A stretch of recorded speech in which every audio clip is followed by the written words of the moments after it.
Theory की last class में हमने राजस्थान के संभागों को पढ़ा। आज हम राजस्थान के भौतिक प्रदेशों पर चर्चा करेंगे। राजस्थान के भौतिक प्रदेश।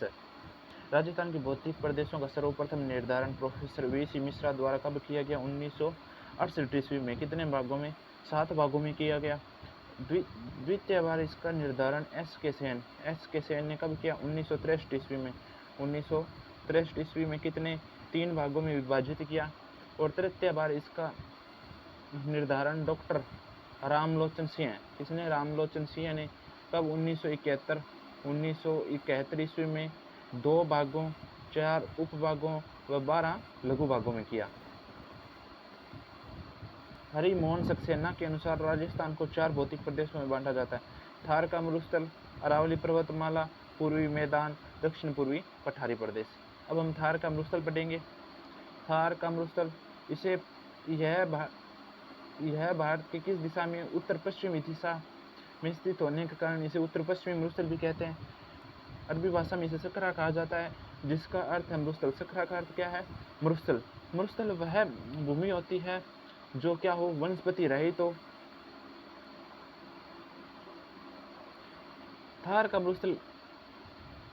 मरुस्थल 33 सागर का अवशेष माना जाता है। थार का मरुस्थल 33 सागर का अवशेष माना जाता है।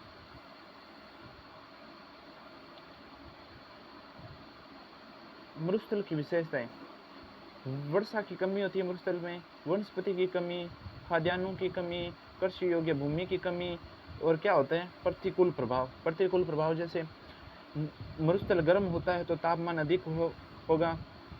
जैसे सहारा का मरुस्थल, थार का मरुस्थल कहाँ है? थार का मरुस्थल राजस्थान में। और अगर मरुस्थल क्या हो? ठंडा हो तो तापमान क्या होगा? कम होगा। तो जैसे अंटार्कटिका का मरुस्थल।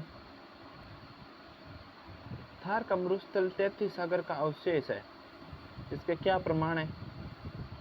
भाई, खारे पानी की झीलें हैं राजस्थान में। कुलदरा गांव जैसलमेर में मछली के अवशेष मिलना। कुलदरा गांव जैसलमेर में मछली के अवशेष मिलना। अवसादी चट्टानों की क्या प्रधानता? जैसे खनिज तेल, कोयला मिलना। भारत पेट्रोलियम का कितना उत्पादन करता है? भाई, मुंबई हाई से कुल भारत के पेट्रोलियम का 40%, जबकि राजस्थान से 20% उत्पादित किया जाता है। उपयोग आयात कितना करता है? 84%। निर्यात कितना करता है? 16%। आयात यानी किसी दूसरे देश से अपने देश में कोई सामान मंगाना, तो वो क्या कहलाता है? आयात। और निर्यात यानी अपने देश से किसी दूसरे देश में कोई सामान भेजना, क्या कहलाता है? निर्यात। विश्व में सर्वाधिक पेट्रोलियम उपभोक्ता देश कौन से हैं?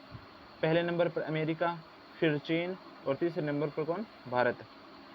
गूढ़ा-मनाली बाड़मेर में विश्व में सबसे कम गहराई के पेट्रोलियम के भंडार कहाँ मिले हैं? गूढ़ा-मनाली बाड़मेर में। थार के मरुस्थल की विशेषताएं: यह विश्व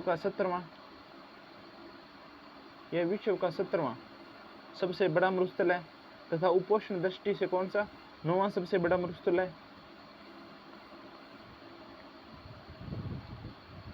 अब मरुस्थल मार्च क्या होता है? बालुका स्तूपों का अपने मूल स्थान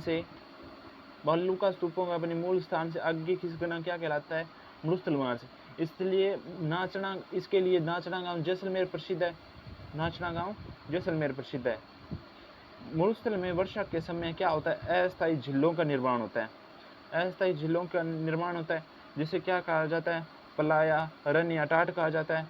इन अस्थायी झीलों के आसपास कृषि की जाती है।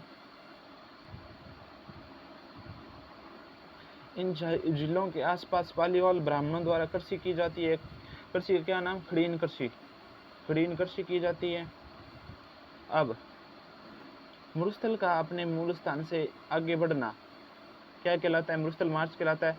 राजस्थान में वर्षा ऋतु के अंतर्गत अस्थायी झीलों का निर्माण हो जाता है, उसे पलाया, रन या टाट कहते हैं, तथा इस क्षेत्र में किसके? पालीवाल ब्राह्मणों द्वारा कृषि की जाती है, जिसे खड़ीन कहा जाता है। मरुस्थल का प्रचार दक्षिण पश्चिम से उत्तर पूर्व की ओर हो रहा है। दक्षिण पश्चिम से उत्तर पूर्व की ओर हो रहा है, दक्षिण पश्चिम से उत्तर पूर्व की ओर हो रहा है। सर्वाधिक मरुस्थल मार्च हरियाणा राज्य में होता है, सर्वाधिक मरुस्थल मार्च हरियाणा राज्य में, तथा इसके लिए उत्तरदायी कारक क्या है? ब्रखान बालू का स्तूप। कौन? ब्रखान बालू का स्तूप। मरुस्थल का ढाल किस दिशा में है? मरुस्थल का ढाल है उत्तर पूर्व से दक्षिण पश्चिम दिशा में। मरुस्थल का ढाल उत्तर पूर्व से दक्षिण पश्चिम दिशा में है। मरुस्थलीकरण क्या होता है? मरुस्थल के लगातार आगे बढ़ने की प्रक्रिया क्या कहलाती है? मरुस्थल के लगातार आगे बढ़ने की प्रक्रिया मरुस्थलीकरण कहलाती है। मरुस्थलीकरण के लिए निम्न कारक उत्तरदायी है। मरुस्थलीकरण के लिए कौन से कारक उत्तरदायी है? वनोन्मूलन यानी वनों को काटना, निर्वनीकरण यानी वनों का समाप्त हो जाना, जलवायु परिवर्तन यानी उसकी जलवायु में परिवर्तन होना। सन 2023 में राजस्थान में लगभग कितने 101 दिन वर्षा होती थी, जो कि अब वर्तमान में घटकर औसत वर्षा के दिनों की कितनी होगी? संख्या 29 दिन। भाई अब वर्तमान में कितने दिन वर्षा होती है? 29 दिन। पहले कितनी होती थी? 101 दिन। वर्षा के कम होने पर तापमान में बढ़ोतरी होती है। इस कारण चट्टानों में अपक्षय की क्रिया होती है। अपक्षय यानी टूट जाती है, चट्टानें क्या होती है? बिखर जाती हैं। अपक्षय का अर्थ है चट्टानों का अपने स्थान पर फूट कर बिखर जाना। पवन द्वारा अपर्दन यानी वायु द्वारा अपर्दन या हवा द्वारा अपर्दन, मिट्टी के कणों का एक जगह से दूसरी जगह चले जाना क्या होता है? पवन अपर्दन। जिसके कारण अरावली पर्वतमाला में कितने अंतराल पाए जाते हैं? 12 अंतराल पाए जाते हैं। इस कारण मरुस्थल आगे की ओर बढ़ रहा है। चौथा कारण क्या है? जनसंख्या तथा नगरीकरण। जनसंख्या बढ़ रही है, नगरों की संख्या भी बढ़ रही है, जिससे वृक्षों को काटा जा रहा है, जिससे मरुस्थल का विस्तार हो रहा है। अतिचारण या पशुचारण और मृदा का अनुचित प्रबंधन। मृदा का क्या? अनुचित प्रबंधन। मरुस्थल को रोकने के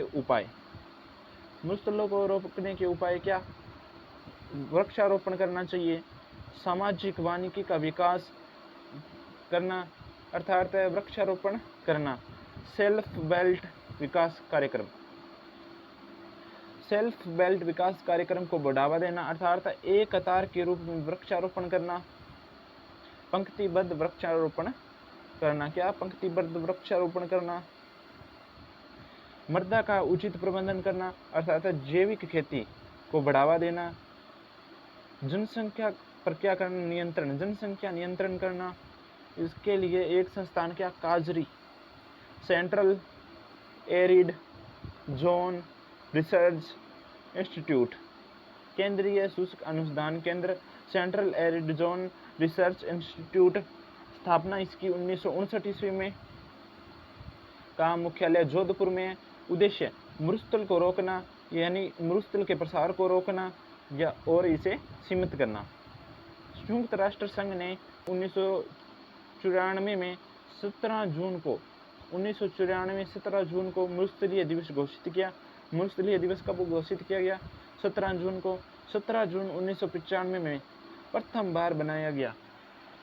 संयुक्त राष्ट्र संघ ने 1994 ईस्वी में 17 जून को मरुस्थलीय दिवस घोषित किया गया, जो कि 17 जून 1995 को प्रथम बार मनाया गया।